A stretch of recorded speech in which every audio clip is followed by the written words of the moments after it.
Thanks and welcome to join me. I'm Kejang Henry. I think before the 6:50 news, let's flag off with our top stories.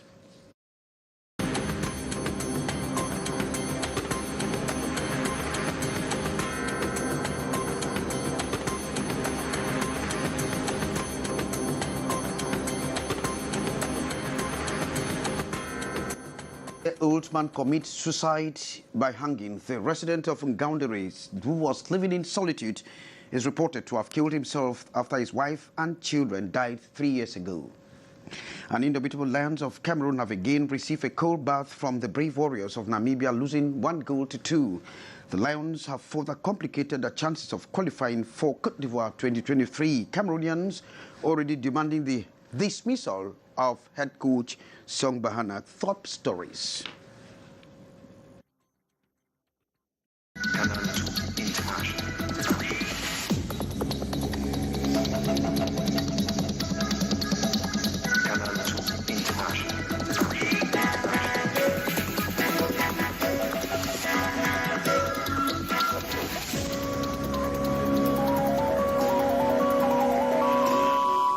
Welcome to join me, Kejang Henry. Timbe hook up with us on our social media handle on Canal International, and of course on Facebook and YouTube. The indomitable lions of Cameroon have again lost to the warriors of Namibia by 1-2 this afternoon in South Africa. The Lions have further complicated the chances of qualifying for the African Cup of Nations 2023 slated for Côte d'Ivoire next year. The indomitable Lions' catastrophic performance this afternoon failed to concretize after a 90-minute game, consequently trailing the Warriors behind with a 2-goal nil until when at the 91st minute, when team captain Vincent Abubakar reduced tally, a match full of errors from the goalkeeping compartment, the defensive blunders and the missing link between the midfielders and the attackers.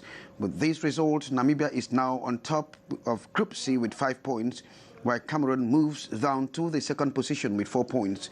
Rigobert Song Bahanagan boys, therefore, must win their next game against Burundi if they have to qualify for the African Cup of Nations in Côte d'Ivoire. Meantime, the under-23 Lions are presently on a penalty shootout as against Brazil, against Gabon, as we will be coming up with updates as the match is currently going on. Times for dealers of optical shops and clinics in Cameroon as well, sorry for that hitch there. We're talking about the upcoming news item, which is, of course, hard times for dealers of optical shops and clinics as the National Order of Ophthalmologists and Opticians embarked on a crackdown of those clinics in Douala. Scores of these shops were sealed during a repressive phase, routine phase carried out this morning, as we hear from you, Morindi.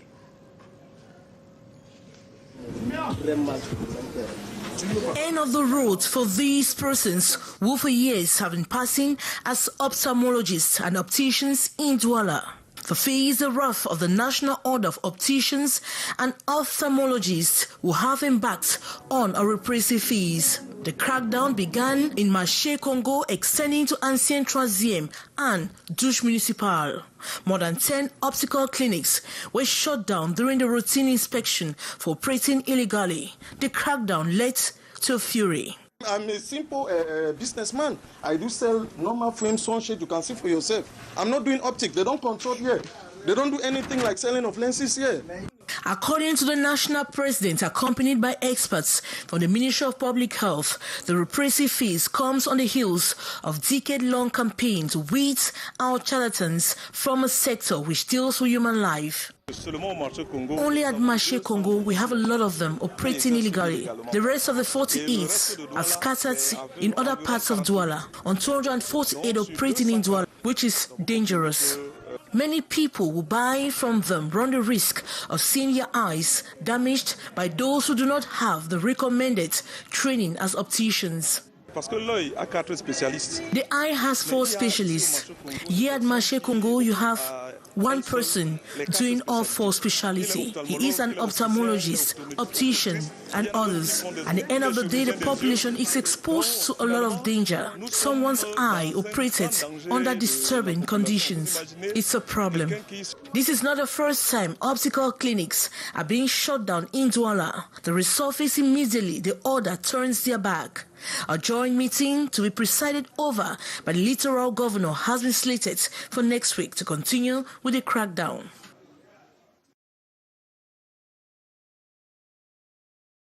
Thank you, Indy. And like we announced in our top stories, the under-23 Lions will not be part of the 2023 African Cup of Nations for that category that will be played in Morocco. Despite a victory 1-0 over Gabon, the Lions were eliminated after post-match penalty shootout, 7-6. And on to something else, the 50-year-old man has committed suicide in Ngaoundéré by hanging. The resident of Ngaoundéré, who was living in solitude, is reported to have killed himself after his wife and 3 children died some 3 years ago. He committed suicide by hanging. Morindi.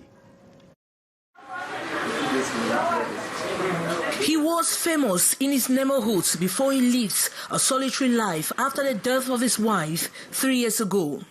His neighbors most often questioned his solitude but had no answers until his death.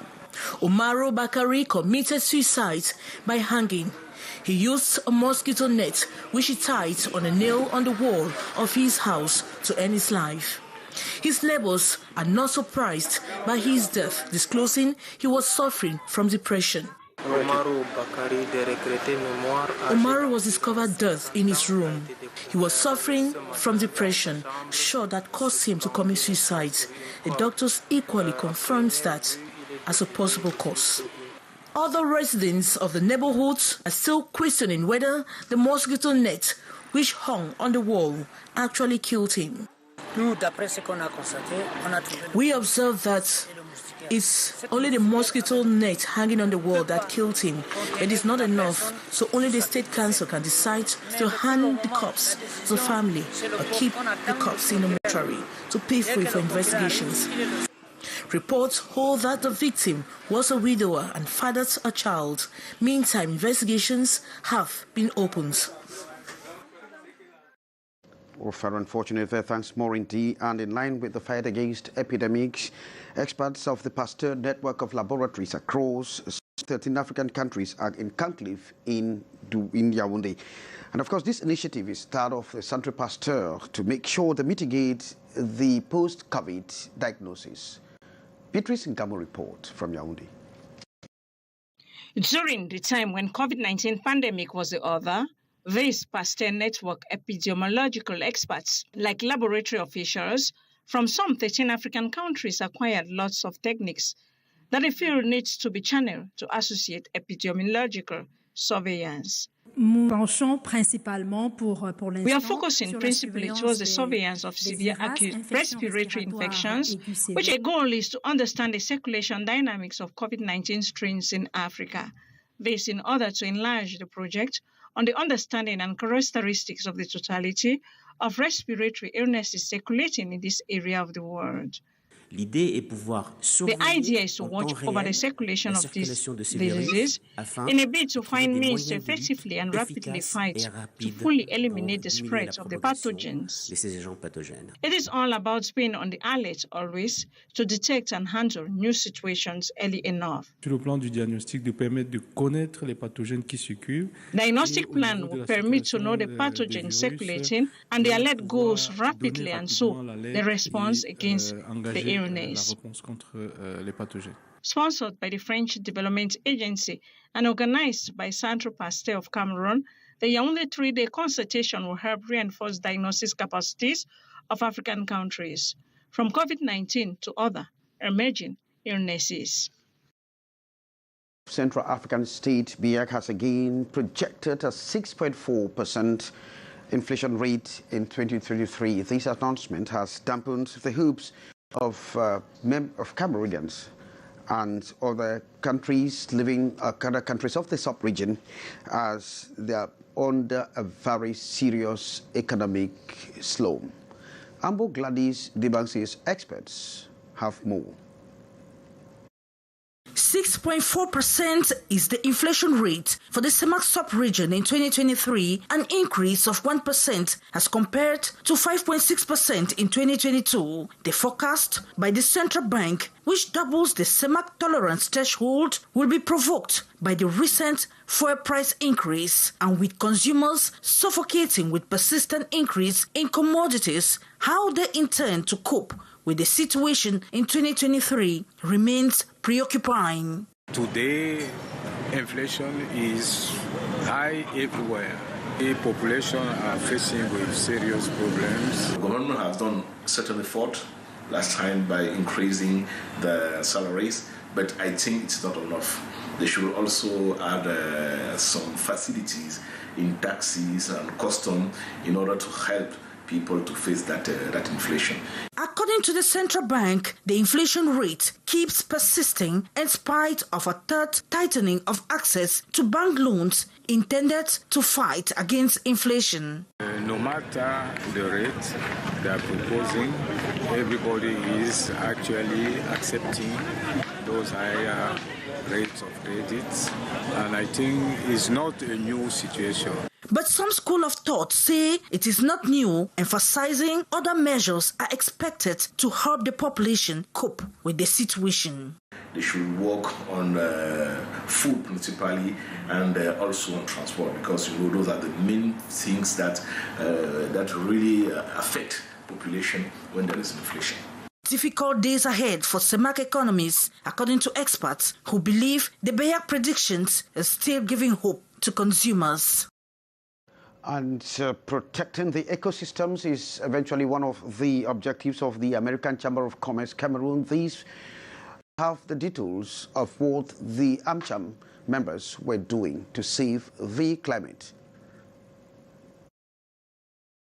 The enormous amount of plastic waste accumulated on the banks of River Vuri is a threat that demands immediate attention. This is the concern of members of the American Chamber of Commerce Cameroon that has joined in the fight against river pollution. The action is mainly to sensitize our populations, our members. We are the American Chamber of Commerce in partnership with the Standard Chartered Bank and as part of their public affairs program. This is only one part or one event in the program of Standard Chartered Bank. So we'll have many other events around similar actions. On March 25, 2023, AmCham set the pace with a sensitization campaign dubbed Save Our World, an initiative to clean non-biodegradable plastics from the river banks that have been floating for a long time. Recently, we adopted in our core execution pillar, governance and the environment, that we consider extremely critical, not only in terms of doing business, but for the survival of humanity and for the survival of the human ecosystem. So one of the bold standards we've taken is accelerating to net zero, and we are running a lot of initiative around the environment. So AmCham, Standard Chartered Bank, our view is it is critical that as players in the industry, we all contribute in saving the planet and having a healthy environment, and that is the basis of our actions and initiative this morning. This community initiative by AmCham falls in line with the organization's policy to protect the ecosystems threatened by these non-degradable plastics. According to AmCham, the environmental protection campaign will run through the year, cutting across other sectors. And after the first attempt to modernize the process of management of personnel and payroll, a second phase organized by the Ministry of by the government is out to attempt to polish that sector. And this second phase is known as SOCIETE 2, as Beatrice Ngambos tells us. 18 months after the launch of the new project for the integrated management of state personnel and the payroll, the signing of contracts, installation of the enterprises in charge, evaluation time, where they are, and what is expected for the CGPS Phase 2 to go operational. This is a project absolutely different of what have been done before. I would like to tell you that I'm optimistic.